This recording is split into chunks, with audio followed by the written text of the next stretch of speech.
It's a great pleasure for me to introduce a co-founder of the Space Frontier Foundation, a pioneer through MirCorp of commercializing the space frontier, and someone who has spoken in front of Congress on commercial space over 5 times. Rick Tumlinson will be our opening speaker this morning. Please welcome him to the stage for me.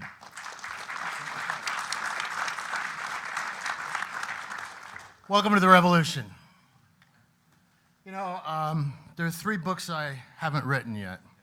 I haven't written any. I edited one called Return to the Moon. If I'd realized how hard it was to get 22 other people to write a book, I would have written the damn thing myself. But one of them is called, All of the Above. The other one's Manifesto for the Frontier. And then there's Rick's Handy Dandy Guide to Space. Now, Rick's Handy Dandy Guide to Space is large text with a lot of cartoons in it so that I can understand it myself, and helps lay out what our field is, the whole philosophy of the movement. Now, so we'll start with part of that, okay? The way I look at space, it's sort of the taxonomy of our movement. There are 3 kinds of people you're going to run into. Some of you may have heard this. It was in Popular Science a few years ago. 3 kinds of people. First are the existing, shall we say, old school space program. The Russians got their Germans, we got ours. This is what I call the von Braunians. Now, the von Braunian approach to space is, we will open space for you. And you will sit in your couch, pay your taxes, and we will thrust boldly into space, conquering space for you, sending back beautiful pictures, and you will be very proud of your nation. The von Braunians. Guess who's been in charge up until now? Then there's the Saganites. Billions and billions of stars. Space is amazing. It's beautiful. It's great. God's handiwork writ large across the universe. Incredible. Look at it. Look at space, but don't touch it.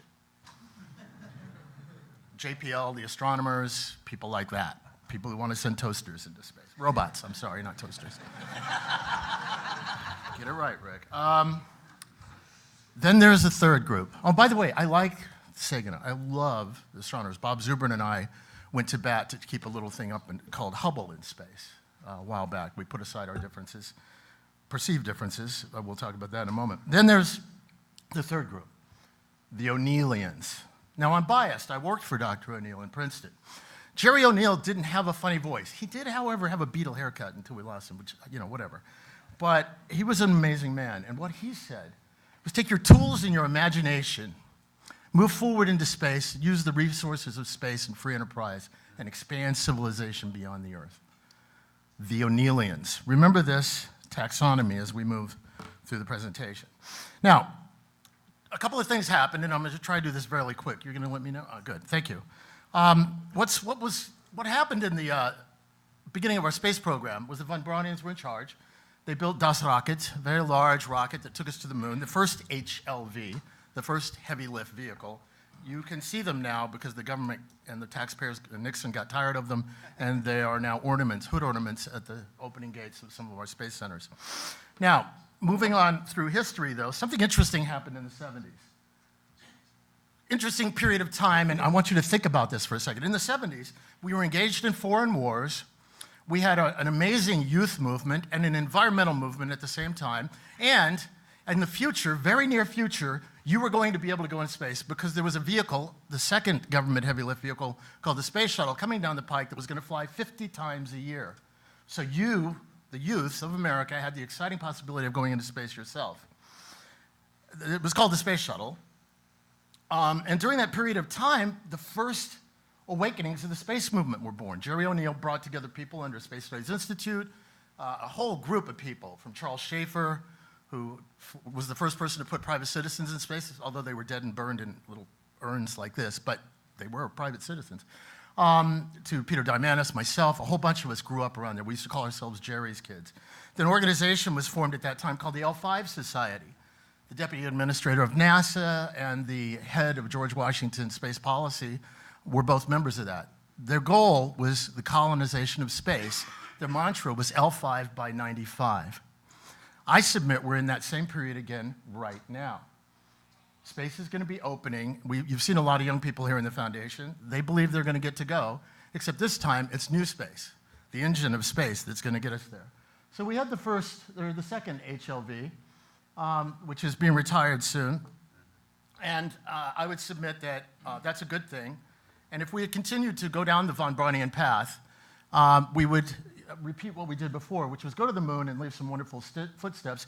And if we were entirely successful with the program I will not mention by name, but is hopefully slowly dying, we would have maybe been able to get ourselves off the planet again. And if we were completely in the wildest dreams of our society successful, we would have made it to Mars. And 30 years after we went to Mars, because we couldn't afford to go back, Fox TV would have a special questioning whether we ever went.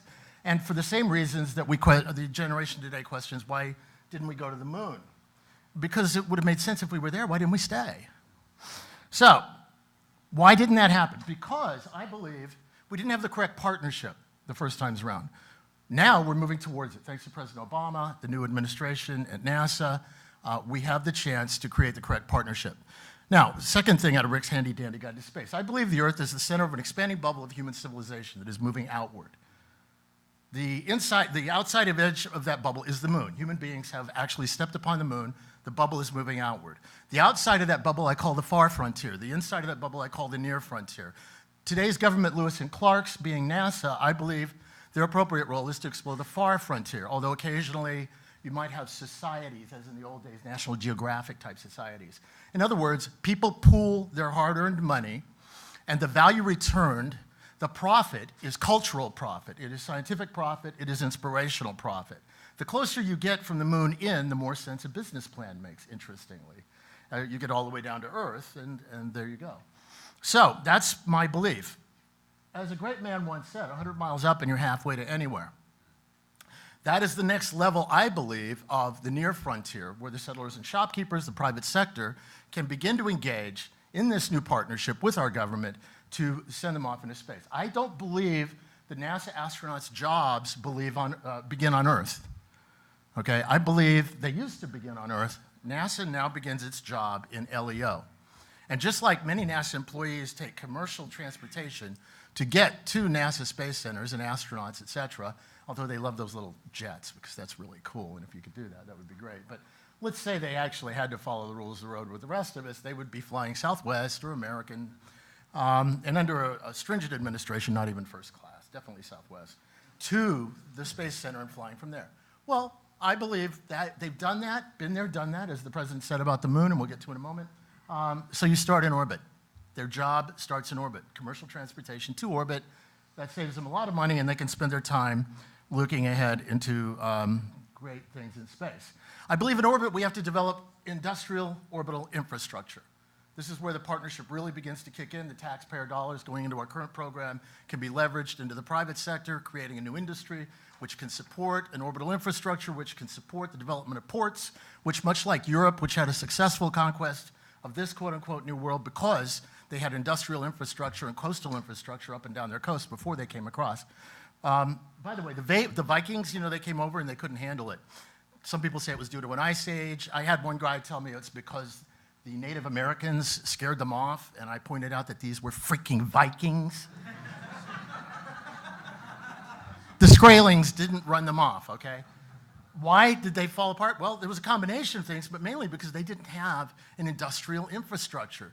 They didn't have the ability to build ships, underwrite them, ships of trade, underwrite them, create an entire trading infrastructure, and when things got a little rough, they cut and ran. Europe, on the other hand, the rest of Europe a few hundred years later, rolled on in and was able to handle it and develop this new world. We won't get into the north and south, northern and southern hemisphere experiments because they were slightly different. Now, if we had done the old way of the von Braunian approach to computing, this is what we would have today. This is the United States National Computer Enterprise, and you see one of our computonauts. These would be at national computer centers. There would be only a few of them, and if you were lucky, you could get a punch card into, unless you were bumped by some national security problem. And you'd be able to program your thing and maybe go back a few years later and get another iteration of your programming.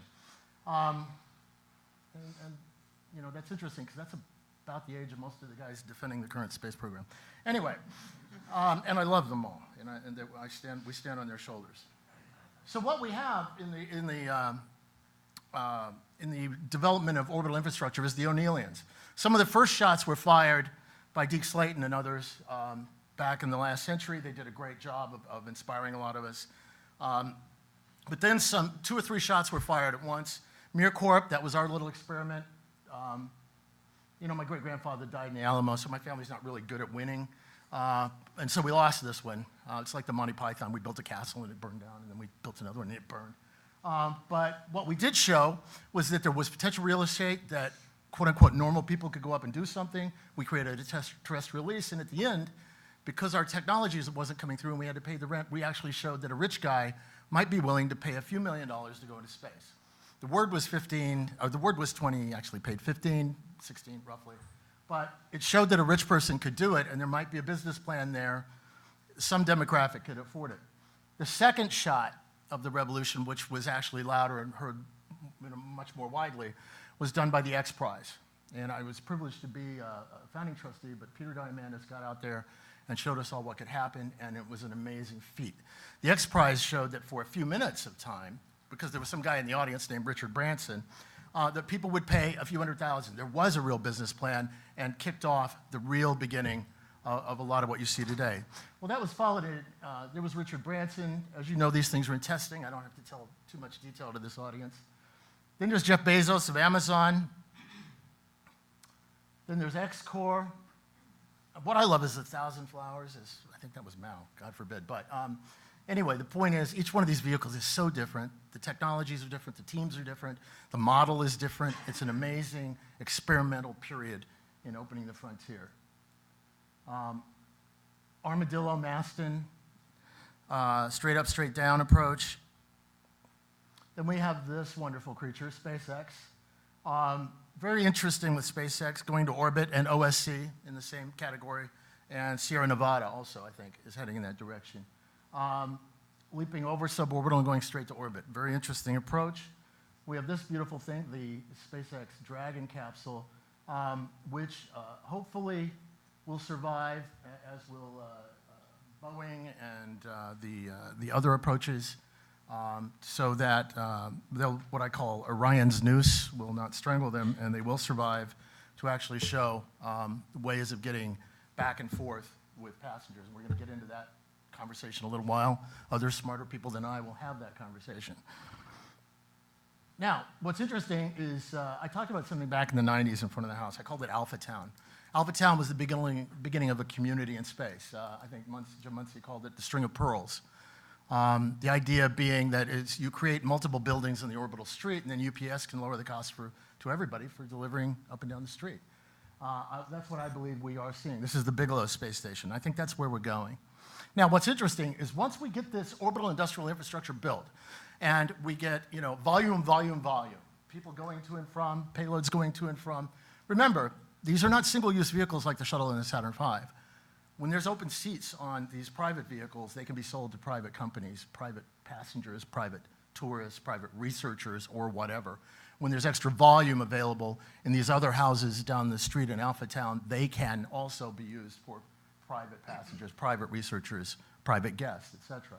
So as we start seeing that, hopefully the cost will begin to come down for everybody.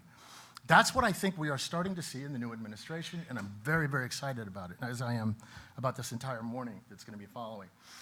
What's beautiful about this is if we lower the cost, and this is what's ironic, because we had so many of our heroic, really heroes to us, astronauts come out and say, oh my God, they're killing the frontier, oh my God. Now, I will say, frankly, that the rollout of the vision wasn't exactly the best way to have rolled out the vision. And I believe that's where people like the Foundation, which, by the way, was the first space organization that ran to the ramparts in defense of and promoting NASA in this exercise. We ran without question. Other space groups, one that just had a conference a couple months ago, are still debating whether it's a good idea. We ran out there, grabbed our swords, which had been pointed the other way for many years, by the way, and turned them outward and began to fight for this cause and explain it. And I'm really proud of Space Frontier Foundation. We had editorials, we had letters, everything, all kinds of people going out there, dozens and dozens of them across the country. Well, now that the government has its near frontier, first level, paid for, or not paid for, but made economical and repeatable, what I call go anywhere, stay everywhere approach to space. Well, then they can go and do things like visit NEOs. Why are NEOs interesting? Well, unfortunately, the president did say the moon, been there, done that. It's not a great way to support an existing constituency. I did edit a book called Return to the Moon, but we'll get to the opportunity that shows in a few minutes.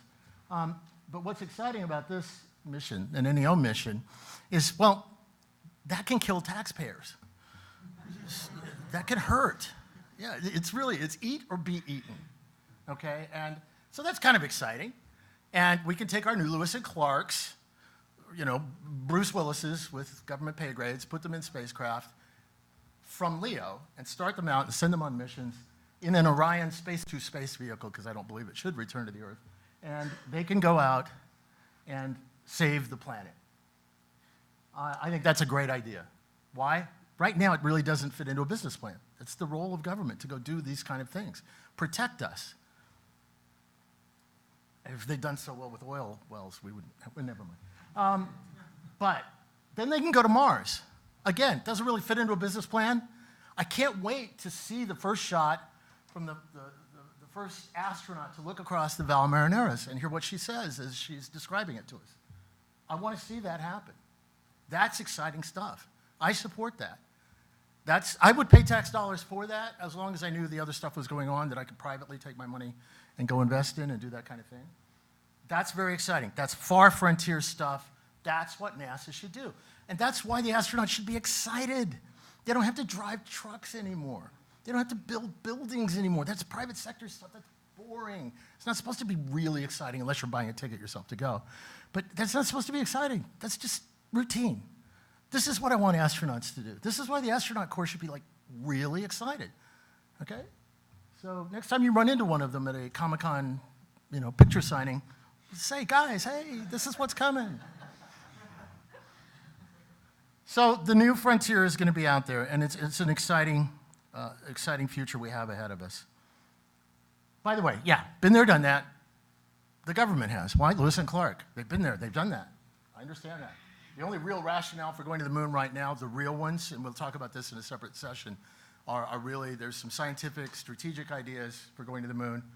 God forbid China goes up there and declares that it's got a little research base on the South Pole, and then, by international fiat is able to claim 50 kilometers around it, which would pretty well cover a lot of the ice.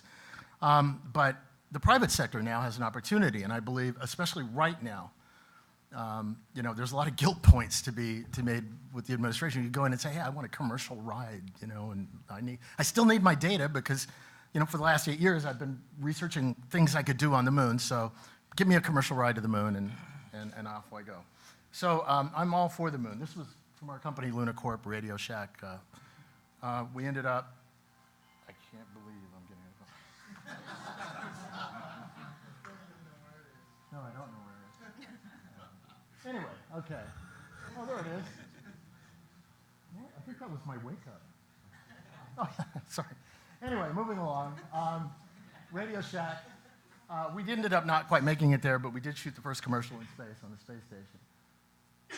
The private sector then has an opportunity to begin working on different things to do on the moon, and off we get into the frontier. I love this because I love seeing, for me, one of the missions that gets me up in the morning, the vision to me is that part of the human vision, part of why we are here, is to take life where no life exists, to take life to worlds now dead. That gets me going. That gets me pumped up, taking that seed of life. So then there's free space, the worlds in between. Now, a purist O'Neillian, because I believe Jerry O'Neill had a bigger vision than just creating cities in space. It was about life and humanity expanding into space. His personal favorite was there. I'm for all of the above, which is one of the other books I want to do, which is just whatever you want to do. It's space. It's a blank canvas. You paint on it the picture of your desire and your imagination. So off we go, and we start building cities in space. This was from that first round in the 70s when we thought the shuttle was going to fly 50 times. Isn't it interesting that we don't have any hardly new art out there? It's time to start generating that new vision. And that gets me to another point I want to make. Let me back that up right there. People have said, well, the new the president's new way of doing things in space doesn't talk about a goal. We have to have a goal. We have to have a goal so that we can build missions to accomplish that goal. I had this discussion, I gave this longer version, hour and a half long version of this talk on Monday, much to my audience's chagrin. And I engaged a person in the audience and we began talking about that concept. A goal is separate from a destination. I believe that what should be articulated now is the goal of human settlement of space. The human settlement of space is the goal. Everything else trickles down from there. ISRU, recycle, reuse, orbital debris, property rights, space solar power, if you're into it. You're a good advocate for your cause, my friend. Zubrin would have rushed the stage going, Mars! Down, boy. Down, boy. One trick pony. Anyway, but I believe that this is where we are now, and this is something to keep in mind, and this is what our government should keep in mind. See, if we can funnel some of these tax dollars into creating this orbital industrial infrastructure, leveraging that into the private sector and then helping enable and catalyze this new industry, that's wonderful. But if the government doesn't do it, it's still going to happen. Now, that may prove to be embarrassing for some people down the road. If we're spending billions of dollars on government spacecraft and government transportation systems, et cetera, to near-Earth orbit, and next to them are other vehicles and other systems that are much, much cheaper and growing much, much faster, it's going to be very embarrassing. What's really going to be embarrassing is if you continue to try and do it the old way and it fails, and I'm going to make a prediction here, it is quite possible, I'm going to stipulate this now, check with me in about 10 years, that the first people to walk on Mars may not be Russian cosmonauts. They may not be Chinese taekwonauts. They may not be American astronauts. The first humans to walk on Mars might be American private citizens, flown there by American private companies. I know of at least one that the entire company is built around how do you get from Mars, to and from Mars. Think about it. It could happen. If the partnership isn't handled the right way. If it is, we all go. And the beauty of the new frontier, we all go together, and we aren't taking it from anybody else. We're giving humanity and our future a gift. So I wanted to give you a sort of a statement of settlement to sort of wrap things up here and get the heck off the stage so our real guests, the important people, can get up here. But here's an interesting statement, and I'm really fond of this. We will create self-sustaining and economically viable human communities beyond the Earth, an expanding frontier where the power of human imagination can be unleashed, and a future where the human race can tap unlimited resources and energy of space to create wealth and opportunity for all humanity. What an incredible vision. And I was going to say you know what? It's not my quote. I'm sorry. That's a quote that came out of a NASA conference a few years ago. I didn't make that one up, and it's not Jerry O'Neill either. This was a conference that was held in the Reagan Building in Washington some years ago when NASA, under the Bush administration and the former administrator, convened a bunch of people from all walks of the space community, including people from JPL, all the different centers, people like P. Warden was there, Zubin was there, Lou Friedman from the Planetary Society, who used to be pro-toasters and is on the right side now, and I celebrate that. We were all in the same room. There were 7 groups that were broken up during a week to come up with the best policy and the best imperative for the nation. It included all kinds of people from all types, the von Braunians, the O'Neillians, and the Saganites. Everybody came together. All 7 groups came up with basically this same statement. Those are not my words. These are the words of a combined force of intellectual power that goes across the gamut of NASA and the private sector and the government. That is a goal. That is an architecture. It determines an architecture. It determines a set of systems. It determines a set of partnerships that can move us forward into the future. That's exciting. Right there.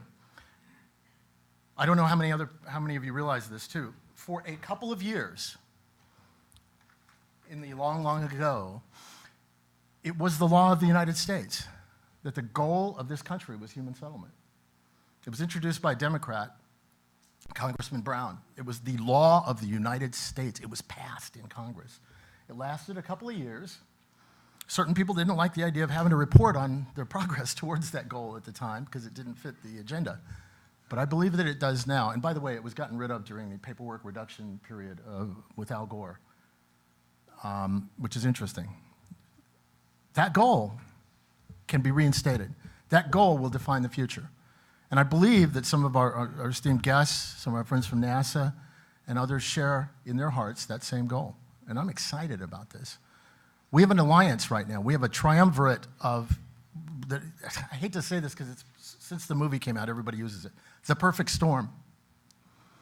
We have the movement, people like ourselves and the rest of the movement that have been out there explaining and advocating, creating cultural cruise missiles, and getting out there and saying this is why we should do it for 30 or 40 years.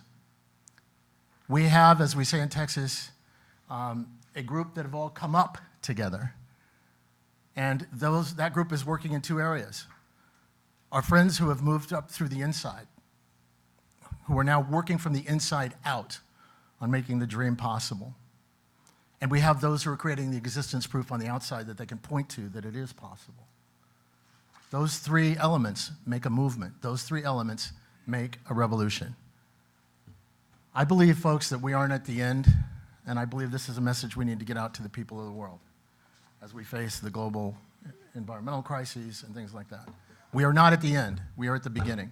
And we're not just at the beginning. We are at the beginning of the beginning of the beginning. It's an exciting time. And for the first time in human history, all of these elements have come together. If we can pull it together on the inside and the outside, if we can work together with a unified vision and support a unified goal, the frontier is ours. Thank you.